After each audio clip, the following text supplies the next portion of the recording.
Hey everybody, welcome to Scribbles with Jonathan. I'm your host, Jonathan Rector. You can check out my website and my work at jonathanrector.com.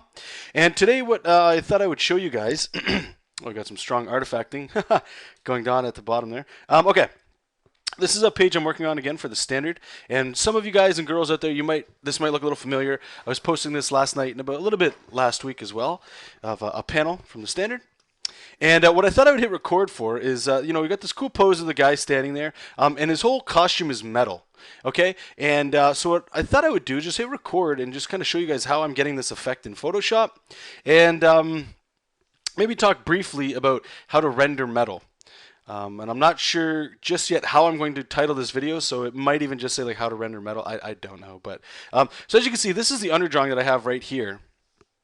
For this character's arm, and I'm about to click on a layer, and you're going to see all the cool shading and rendering kind of going on there, and it'll make it look metal-ish. So we'll just turn it on, and there you go. Now, arguably, maybe this is a little bit too much overkill. I'm trying to go for like real shine stuff, and to try to sell it without actually needing color. Now, all right here, that might be a little like a jumbled mess, and I'm still debating on it in my head if I'm going to keep it like that or try to tone it down a little bit, but maybe keep it a little bit more like this area right here at the shadow or the shoulder. So a couple things to remember pretty quickly. Before I jump right into that, I'm just going to show you guys, like, I guess a really quick principle of what I'm thinking of when I do something like this. Okay. So let me just grab my marquee tool here, just to make a quick circle. And edit stroke. Stroke it with 3 pixels. Looks good. Okay, so let's just say this was a generic sphere, okay? And to make it a little bit more believable, we'll say there's a shadow that it's casting on the ground, okay? Now, depending on where your light source is, everything is always affected by it. It doesn't matter what you do. So knowing that this is metal, actually, let me back up. Let's say this wasn't metal. If the light source naturally was coming from the top left, all of down here would be, and this is a varying degree at how close light source is, but all of that would be filled in with black. And you could leave it like that. However, usually what happens is because, like, since the light is kind of hitting it like that, and you get your shadow, light also bounces in certain directions as well. So what happens is you get this kind of like rim light like that, or a bounce light if you wanted to call it that. And you can even get in there and get some texture on there to make it look like it's a little bit more of a textured thing. So knowing that will get you pretty far in, pretending, I don't want to say pretending too much, but trying to make up how your metal is going to go. So let me just start it over again here, and we'll go edit stroke again, 3 pixels. Whoops. Edit, where are you at? Stroke, 3 pixels. There we go. Okay. So we got our little ball there. Again, using that exact same light source, instead of shading all that in black, usually what I'll do is I'll grab the Lasso Tool, and this is done in Photoshop. Manga Studio does the exact same thing. If you were to do this traditionally, I guess it'd be traditional. If you were to do it that way, your best friend here is probably going to be whiteout. But you got to be very careful with your black before you get too crazy with it. So what I would normally do is I would kind of do this contour shape and then bring it back. And what I'm trying to put in my mind is keep sharp points, very sharp points.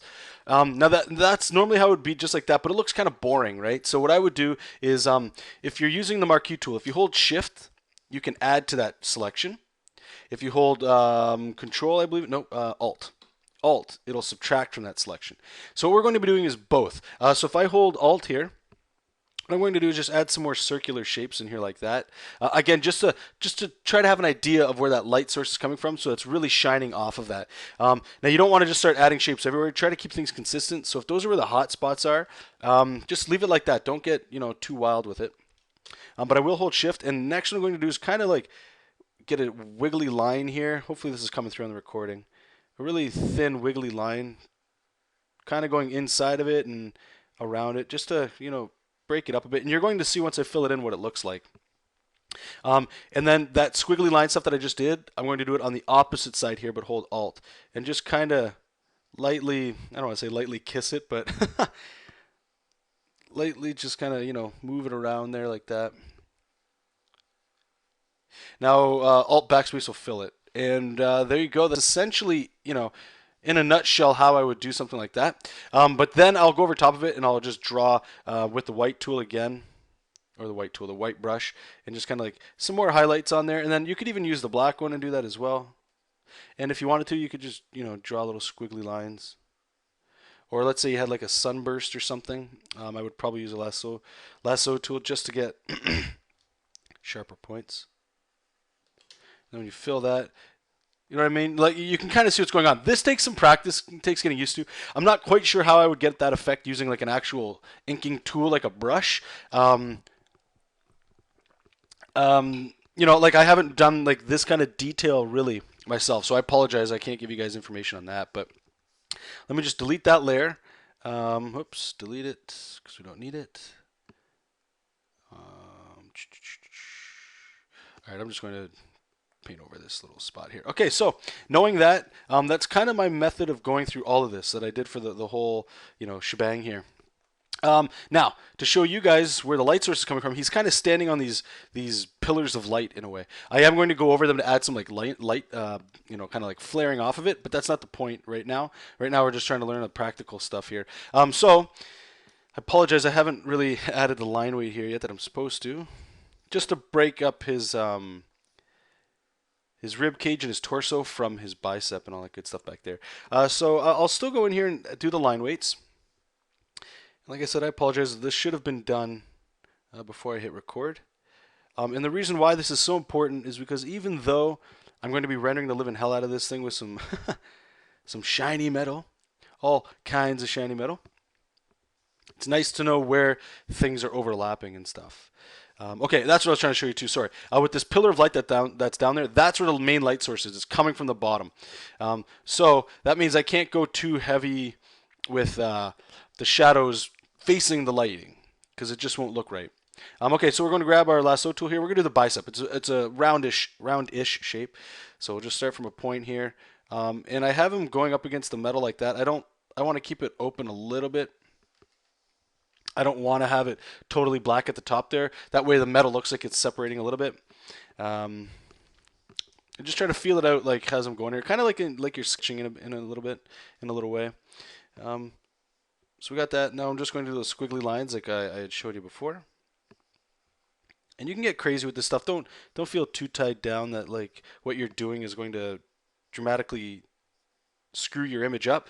That's the beauty of working digital. You can always go over and do this. And if you're not working digital, again, you could probably do this stuff way before you actually sit down with the ink. So you could just scan in your image, hold it up to a window, and draw over it where you think the shading should go. And it'll help give it a little different bit of a feel. So I'm just going to, again, bring the highlights up a little bit.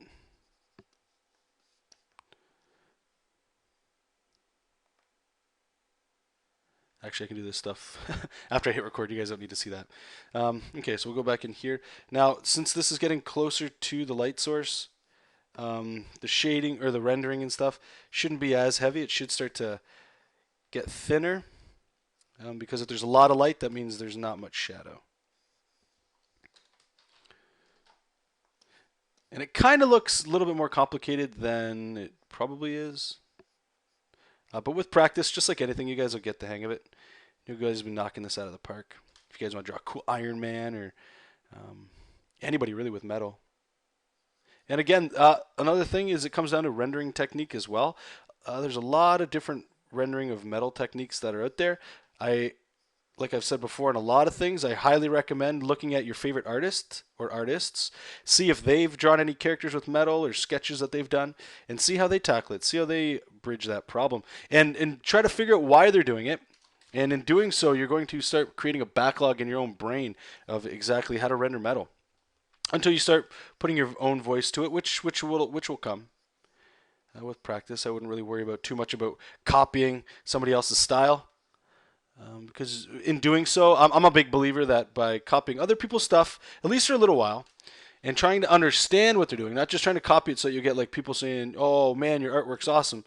That's not what you should be doing it for. That over time you are going to pick up on the little tools and trades, and then your brain is going to do all the heavy lifting in the background and figure it out for you. And the next time you need to draw something metal, your brain will just pick it up.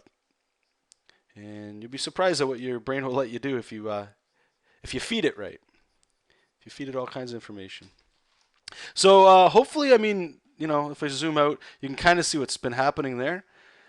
Um, One thing I don't like right away that I can tell you is it looks too smooth, like it's just straight. This bicep is actually, you know, if you guys and girls out there, I know you guys are ripped. I know you got muscles. Or look at your drawing hand. It's probably just shredded from just drawing all day. If you take a look at your arm real quick, your bicep is actually pretty small. Most of your upper arm is all tricep.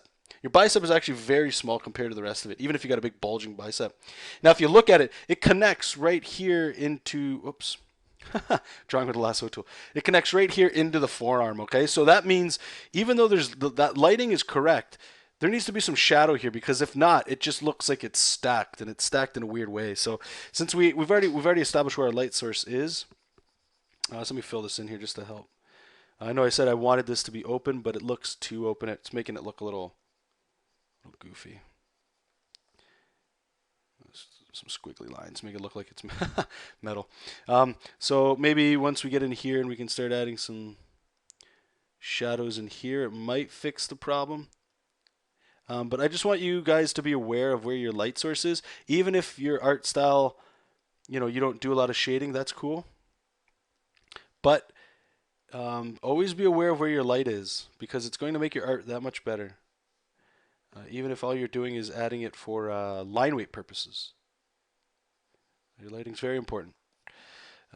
Okay, so what I'm going to do here is I'm just going to sink in some of this black. Okay, what I'm talking about right now is actually doesn't have anything to do with the topic. So I apologize for that. So I'm going to wrap it up. Yeah, okay, I'm going to stop because I'm just going to keep noodling, and this kind of stuff is fun because you can go in there and you can just keep noodling, and you know, you could spend days and months just, you know, adding little squiggly lines and stuff. But anyway, hope you guys enjoyed this. Leave a comment in the bottom. Let me know what you guys think. If I was unclear about something, or if you need some clarification on anything, please let me know. And again, I'm always open to comments and suggestions from you guys and girls out there that need or are looking for a specific tutorial or something addressed. So thank you guys so much for watching. Take care. Keep reading comics. Keep making comics. We'll talk to you soon. Bye.